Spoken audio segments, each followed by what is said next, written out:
नमस्कार. ठाणे महानगरपालिका शिक्षण विभाग ठाणे व्हर्च्युअल क्लासरूम. मी सौ तेजस्विनी रमाकांत पाटील, इयत्ता 8वी, विषय मराठी. विद्यार्थी मित्रांनो, आज आपण मराठीतील कविता 17वी अन्नजाल, कवितेचं शीर्षक आहे अन्नजाल. कवी आहेत हर्ष सदाशिव परचुरे. जन्म 1979. प्रसिद्ध कवी व लेखक. सह्याद्रीच्या दऱ्याखोऱ्यातून भटकताना वाढलेल्या जाणीवांमधून परिस्थितीचा अभ्यास करण्याची गरज जाणवली. पलाश आणि इकॉलॉजिकल सोसायटी ऑफ इंडिया यांचा परिस्थितीचा अभ्यासक्रम त्यांनी पूर्ण केला. कॉलेजच्या दिवसात निर्माण झालेली पद्य आणि गद्य लेखनाची आवड पुढे वाढत गेली. वर्तमानपत्रातून भटकंतीवर लिखाण केले. पुढे वनाचे श्लोक हे परिस्थितीवरचे आगळे वेगळे लेखन त्यांनी केले. आज ते त्यांच्या कविभूषणाच्या काव्यावरील अभ्यास व व्याख्याने आणि वनाचे श्लोक यासाठी ओळखले जातात. निसर्गातील सर्व सजीव आणि निर्जीवांत परस्पर संबंध असतात. ते उत्तरोत्तर गाढ क्लिष्ट होत जातात. जीवसृष्टी निर्माण होताना लाखो वर्षात अन्नसाखळ्या तुटत गेल्याने निसर्गानेच अन्नजाल निर्माण केले. म्हणजेच प्रत्येक जीव एकापेक्षा जास्त जीवांना खाऊन जगू लागला. त्यामुळे या अन्नजालातल्या काही जीवजाती नष्ट झाल्या. असे असले तरी पूर्ण अन्नजाल हे पूर्ण नष्ट होत नाही, पण मात्र ते नक्कीच कमकुवत होते. आणि हेच या वनाचे श्लोक मधून घेतलेल्या पद्याचे सार आहे. बघा, मी प्रथम कविता वाचन करते. सर्वांनी लक्षपूर्वक ऐका. कडीस जोडोनी तुझ्या कडीला, मनुष्य बनवी तसे साखळीला. जरी तोडिले त्यात मधल्या कडीला, तरी भंगुनी जाई संपूर्ण माला. पहा कसे कोळी विणितात जाळे, धाग्यास एका बहु जोडलेले. बहुतांश त्या जोडलेले कित्येक, बिघडते न जरीही तुटले अनेक. एकीस खाई दुजी प्राणी जात, दुजीस देची अशी साखळीत. जर का दुजी जात मेली समस्त, उभी साखळी होऊनी जाय नष्ट. निसर्ग नारायणे देखिले हे, अनविणिले अन्न जालासी पाहे.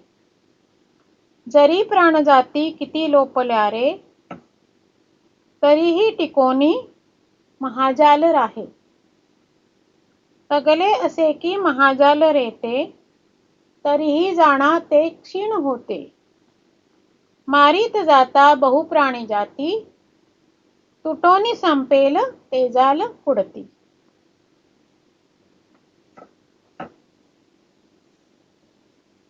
बघा, आता मी कविता गायन करते आहे. कडीस जोडोनी तुझ्या कडीला, मनुष्य बनवी तसे साखळीला. जरी तोडिले त्यात मधल्या कडीला, तरी भंगुनी जाई संपूर्ण माला. पहा कसे कोळी विणतात जाळे, धाग्यास एका बहु जोडलेले. बहुतांश त्या जोडलेले कित्येक, बिघडते न जरीही तुटले अनेक. एकीस खाई दुजी प्राणी जात, दुजीस तीजी अशी साखळीत. जर का दुजी जात मेली समस्त, उभी साखळी होऊनी जाय नष्ट. निसर्ग नारायणे देखिले हे, अनविणी रे अन्न जालासी पाहे, जरी प्राण जाती किती लोपल्या रे, तरीही टिकोनी महाजाल राहे. तगले असे की महाजाल रे ते, तरीही जाणा ते क्षीण होते. मारीत जाता बहुप्राणी जाती, तुटोनी संपेल ते जाल पुढती.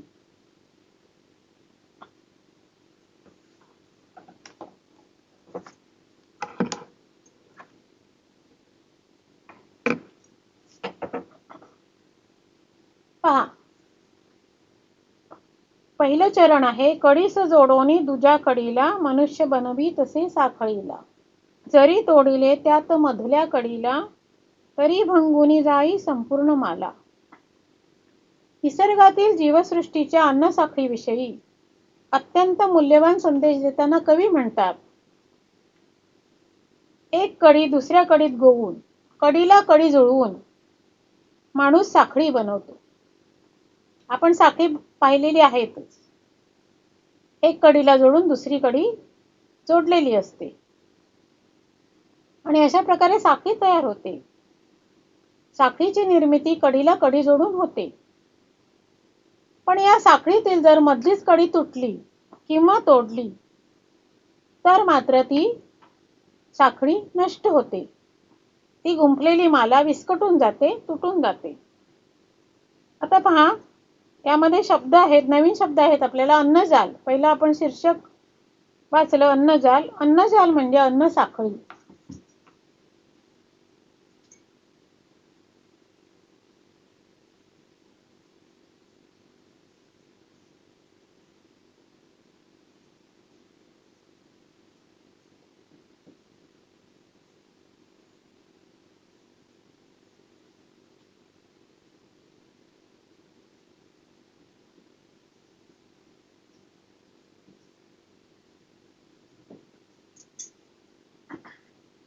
अन्नजाल, अन्न साखळी. पहिलं आपल्याला उदाहरण दिलेलं आहे की जशी साखळी आपण बघतो, एका कडीला जोडून दुसरी कडी जोडलेली असते आणि ही जर तुटली, मधलीच कडी तुटली तर ती संपूर्ण नष्ट होते. भंगुनी जाई, याच्यामध्ये शब्द कोणता नवीन आलाय? भंगुनी जाई, भंगुनी जाते.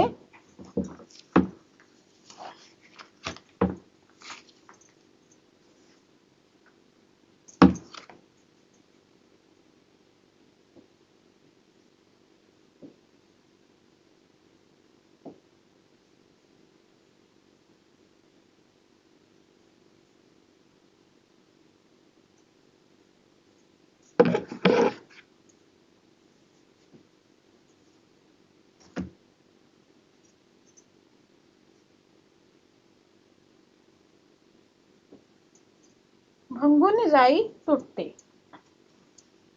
तर अशा प्रकारे साखळीतील एक कडी तुटली तरी ती माळा, माला, माळा नष्ट होते, तुटून जाते.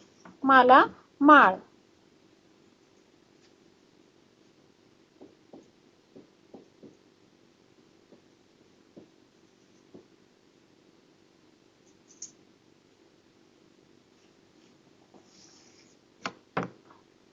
पहा दुसरे चरण. दुसऱ्या चरणात आपल्याला काय सांगितले आहे? चित्र दिसत आहे आपल्याला. महा कसे कोळी विणतात जाळे, धाग्यास एका बहुजोडलेले. कोळी हा कीटक. आपण बघतो आपल्या घरातील कोपऱ्यामध्ये किंवा अडगळीच्या ठिकाणी कोळी हा कीटक जाळे विणतो. त्यामध्ये आपण पाहतो की एका धाग्याला अनेक धागे जोडलेले आहेत. अनेक तंतूंना अनेक तंतू हे जोडलेले असतात. आता ह्या जाळ्यामधले काही धागे तुटलेले पण दिसतात आपल्याला. आपण जर निरीक्षण केले तर आपल्याला दिसते की काही धागे तुटलेले आहेत. परंतु असे काही धागे तुटले तरीही ते जाळे मात्र अखंड राहते, ते तुटत नाही. आता इथे बघा, या चरणामध्ये काय शब्द कोणते आहेत नवीन? बहु जोडलेले, बहु जास्त. खूप, बहु.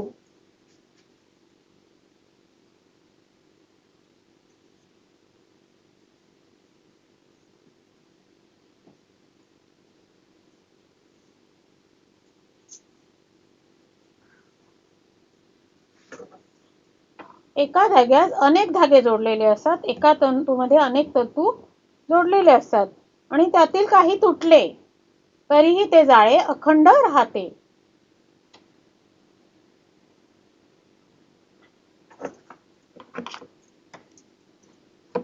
आता पुढे बघा, आपण तिसऱ्या चरणात काय सांगितले आहे? एकीस खाई दुजी प्राणी जात, दुजी सतीजी अशी साखळीत. एकीस खाई दुजी प्राणी जात. प्राणीसृष्टीचा नियम असा आहे की एका प्राण्याला दुसरा प्राणी खातो, दुसऱ्या प्राण्याला तिसरा प्राणी खातो आणि अशा त्यांच्या अन्न साखळीमध्ये जर दुसऱ्या प्राण्यांची संपूर्ण जमात जर नष्ट झाली तर ही अखंड जी साखळी आहे ती नष्ट होते. ते नवीन शब्द काय आहे तर एकीस खाई दुजी प्राणी जात. दुजी दुसरी.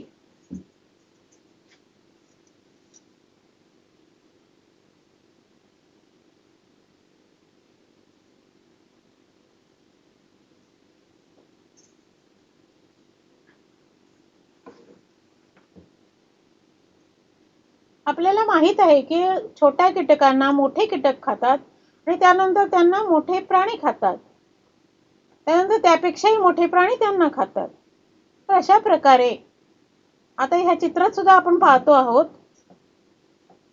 की गवत आहे आणि या गवताला किंवा झाडांना हरिण खाते आणि हरणाला सिंह खातो. अशा प्रकारे एका प्राण्याला दुसरा प्राणी खात असतो आणि त्यांचे हे अन्न साखळी चालू असते. पण यामध्ये जर दुसरी जात, कोणत्याही प्राण्याची जात म्हणजे कोणतीही प्राणी जात जर समस्त मेली, समस्त म्हणजे सगळी, समस्त,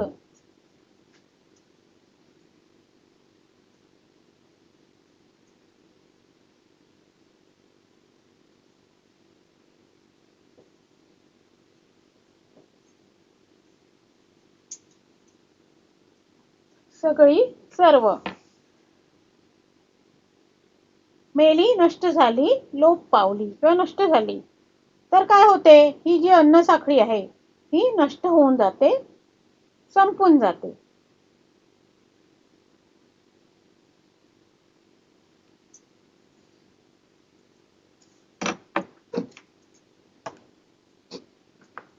पुढे पहा, दुसऱ्या चरणात आपण पाहतो, निसर्ग नारायणी देखिले हे अनविणिले अन्न जालासी पाहे.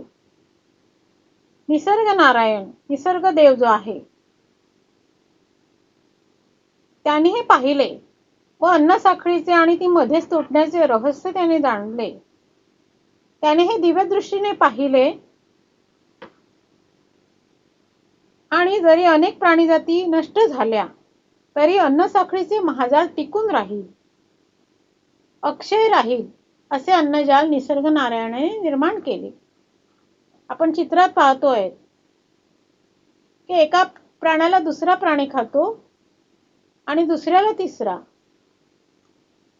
आणि अशा या अन्न साखळीमध्ये जरी काही प्राणीजाती लोपल्या, आता इथे पहा नवीन शब्द आहे लोपल्या. लोपल्या म्हणजे नष्ट झाल्या.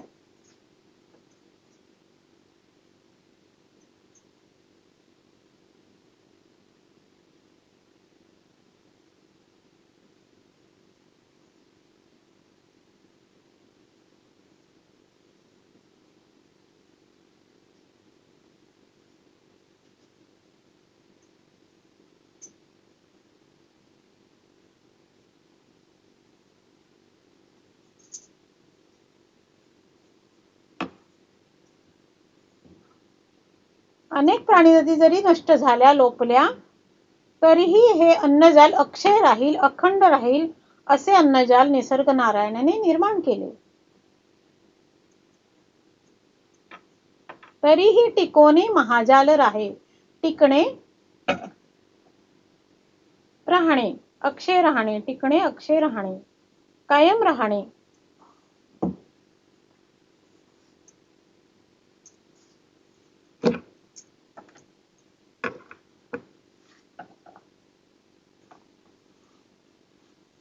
आता 5व्या चरणामध्ये पहा, आपल्याला कवी सांगतायत, तगले असे की महाजाल रेते, तरीही जाणा ते क्षीण होते. आतापर्यंत ही अन्न साखळी, हे अन्नजाल टिकून आहे, परंतु याच्या पुढे हे महाजाल आतापर्यंत जरी टिकून राहिले असले तरीही ते काय होत आहे? क्षीण होत आहे. क्षीण होणे म्हणजे कमकुवत होणे. क्षीण म्हणजे कमकुवत.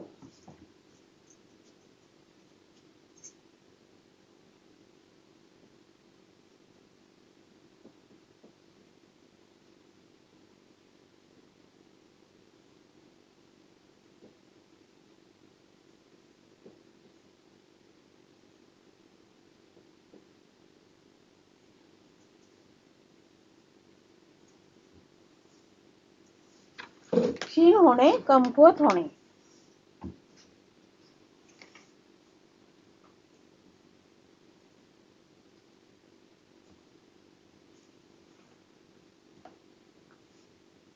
तर हे अन्नजाल आहे, जे अन्न साखळी आहे, ही क्षीण झाली आहे. कारण काही वेळेस काही प्राणी हे अनेक प्राण्यांना खातात, जास्त प्राणी खातात, आणि त्यामुळे ते अन्नजाल जे आहे, अन्न साखळी आहे, निसर्गातील जे महाजाल आहे, हे क्षीण होत आहे, कमकुवत होत आहे. पुढे म्हटले कवींनी, मारीत जाता बहुप्राणी जाती. मारीत जाता बहुप्राणी जाती. माणसाने जर आपल्या छंदासाठी, हौसेसाठी ससा, डुक्कर किंवा वाघ हे प्राणी जर मारले, त्यांची स्वैर शिकार केली, तर मात्र प्राणीजाती नष्ट होऊन ही अन्न साखळी, हे महाजाल तुटेल, संपेल आणि निसर्गाचा समतोल बिघडेल. म्हणून आपण ही पर्यावरणाचा समतोल राखण्यासाठी अन्न साखळी जी आहे निसर्गातील, ती टिकून राहावी, अन्नजाल टिकून राहावे, यासाठी आपण विवेकाने वागले पाहिजे. माणसाच्या स्वैर शिकारीमुळे पर्यावरणाचा तोल बिघडू शकतो, म्हणून प्राणी जीवनाची अन्न साखळी आपण अबाधित ठेवायला हवी आणि त्यासाठी आपण विवेकाने वागले पाहिजे. बघा, यातील नवीन शब्द कोणते आहे? तर क्षीण होते, कमकुवत होते. त्यानंतर मारीत जाता बहुप्राणी जाती, तुटोनी संपेल तेजाल पुढती. बहुप्राणी जाती, अनेक प्राणी जाती या नष्ट झाल्या अन्न साखळीतील, तर ती लवकरच काय होईल? पुढचा इशारा दिलेला आहे आपल्याला की कालांतराने हे महाजाल नष्ट होईल आणि पर्यावरणाचा समतोल बिघडेल.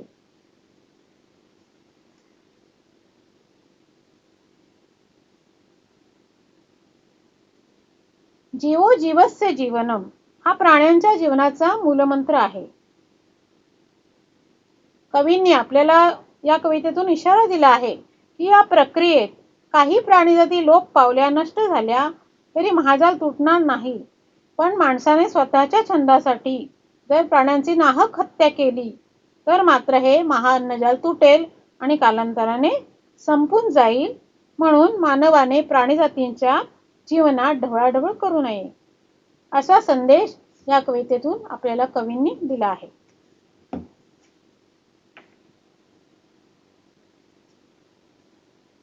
मला वाटतं आपल्या सर्वांना ही कविता समजली असेलच.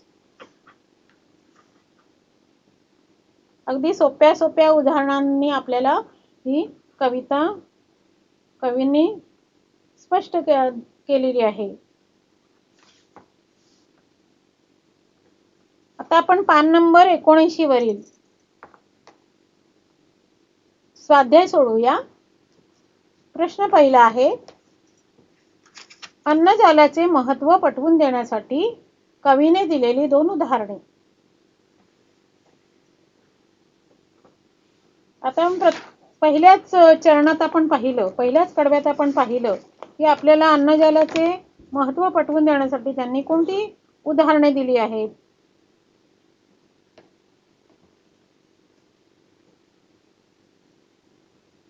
तर पहा, पहिलं दिलेलं आहे की कडीस जोडोनी दुजा कडीला, माणूस कडीला कडी जोडून साखळी तयार करतो, हे एक उदाहरण आहे. आणि दुसरं उदाहरण आहे अनेक धागे जोडून, धाग्यांना धागे जोडून कोळी जाळे विणतो, हे दुसरं उदाहरण आहे. समजले सर्वांना? पुढे पहा, प्रश्न दुसरा, चुकीचे विधान शोधा. एक, मधली कडी तुटली तरी संपूर्ण साखळी कायम राहते. 2, निसर्ग नारायणाने महाजाल निर्माण केले. 3, कोळी आपले जाळे स्वकष्टाने विणतो. 4 आहे, कोणत्याच प्राण्याची माणसाने हत्या करू नये. आता आपण इथे विचार केला तर आपल्याला समजते की 2, 3 आणि 4 ही विधाने बरोबर आहेत. त्यातील पहिलं जे विधान आहे, मधली कडी तुटली तरी संपूर्ण साखळी कायम राहते, हे मात्र चुकीचं आहे. कारण मधली कोणतीही कडी तुटली तर साखळी काय होते? तुटून जाते, नष्ट होते. पुढे बघूया आपण. त्यातलं पहिलं विधान आहे, अन्नजालातील प्राणीजाती नष्ट झाल्यास ते क्षीण होते. दुसरं आहे, कोळ्याच्या जाळ्यातील काही धागे तुटले तर काही बिघडत नाही. तिसरं आहे, एक प्राणीजात नष्ट झाली तर अन्न साखळी तुटते. आणि चौथं आहे, अनेक प्राणीजाती मारल्या तरी अन्नजाल टिकून राहते.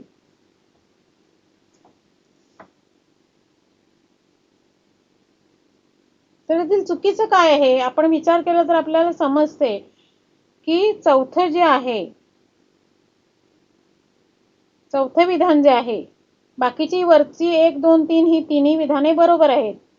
प्राणीजाती, अन्नजालातील प्राणीजाती नष्ट झाल्यास ते क्षीण होते, बरोबर आहे. दुसरं ही बरोबर आहे आणि तिसरं ही बरोबर आहे. परंतु चौथं जे आहे, अनेक प्राणीजाती मारल्या, अनेक प्राणीजाती नष्ट झाल्या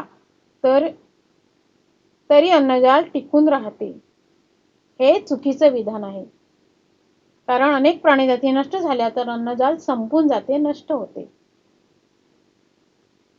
समजलं मुलांनो? पुढे बघूया आपण. प्रश्न तिसरा, कोळ्याचे जाळे व अन्नजाल यामधील साम्य लिहा. तर साम्य म्हणजे काय तर माहित आहे तुम्हाला. साम्य म्हणजे सारखेपणा. साम्य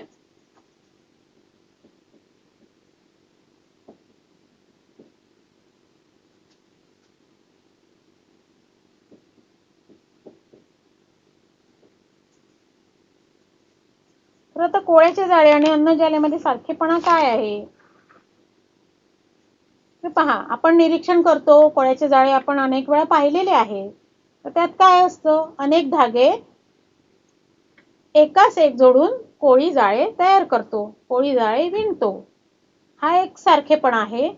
आणि अन्नजालामध्ये त्याचप्रमाणे काय असतं? निसर्ग प्राणीजातीसाठी अन्नजाल विणतो. दुसरं आहे, त्यातलंच दुसरा सारखेपणा काय आहे? तर अनेक धागे तुटले, कोळ्याच्या जाळ्यामधले अनेक धागे तुटले तरी जाळे हे कायम राहते, ते नष्ट होत नाही. आणि अन्नजालातलं काय आहे? तर कित्येक प्राणीजाती या लोपल्या तरी अन्नजाल टिकून राहते.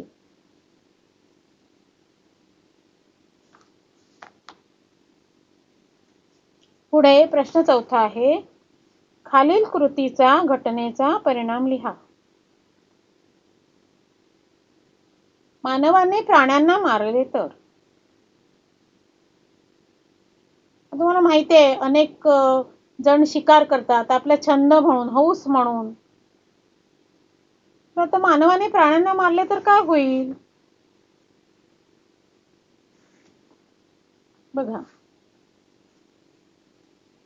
मानवाने प्राण्यांना मारले तर अन्नाचे महाजाल, आपण कवितेत शिकलो आहोत 4थ्या आणि 5व्या कडव्यामध्ये, की महाजाल आहे ते कमकुवत होईल, क्षीण होईल आणि कालांतराने ते हळूहळू संपून जाईल, तुटून जाईल. पर्यावरणाचा तोल बिघडेल आणि अन्नजाल संपून जाईल. पुढे प्रश्न 5वा आहे. तुमच्या शब्दात स्पष्ट करा. तुम्हाला समजलेली अन्न साखळी तुमच्या शब्दात साधारण स्पष्ट करा. आता आपण कविता शिकलो आहोत, तर आपल्याला सांगता येईल की अन्न साखळी कशी आहे, की एका प्राण्याला दुसरा प्राणी खातो. तर हे तुम्ही तुमच्या शब्दात तुमच्या वहीत लिहायचं आहे. त्यानंतर पुढे आहे आ. कवितेच्या आधारे जीवो जीवस्य जीवनम हे सुवचन स्पष्ट करा.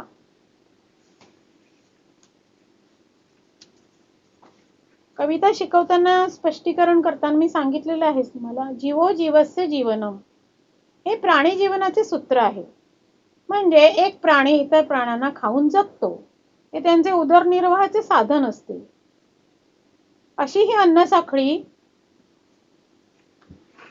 चालू असते. परंतु मध्येच तुटत गेल्याने, म्हणजे काही प्राणी जाती नष्ट झाल्या, तर हे अन्नजाल कमकुवत होते. आणि अशा प्रकारे जर मानवाने आपल्या छंदासाठी, हौसेसाठी शिकार केली, अनेक प्राण्यांना जर मारले, तर मात्र अन्नजाल कमकुवत होईल आणि ते कालांतराने हळूहळू नष्ट होईल. तर या निसर्गातील जीवसृष्टीचा परस्पर संबंध आपण विवेकाने टिकवला पाहिजे, असा संदेश कवींनी या कवितेत आपल्याला दिला आहे. मुलांनो, ही तुम्हाला कविता समजली असेलच. तुम्ही पुन्हा एकदा वाचा, शब्दार्थ वाचा, त्यामुळे ती आणखी तुम्हाला समजेल. आणि कविता पाठ करा, स्वाध्याय सोडवा.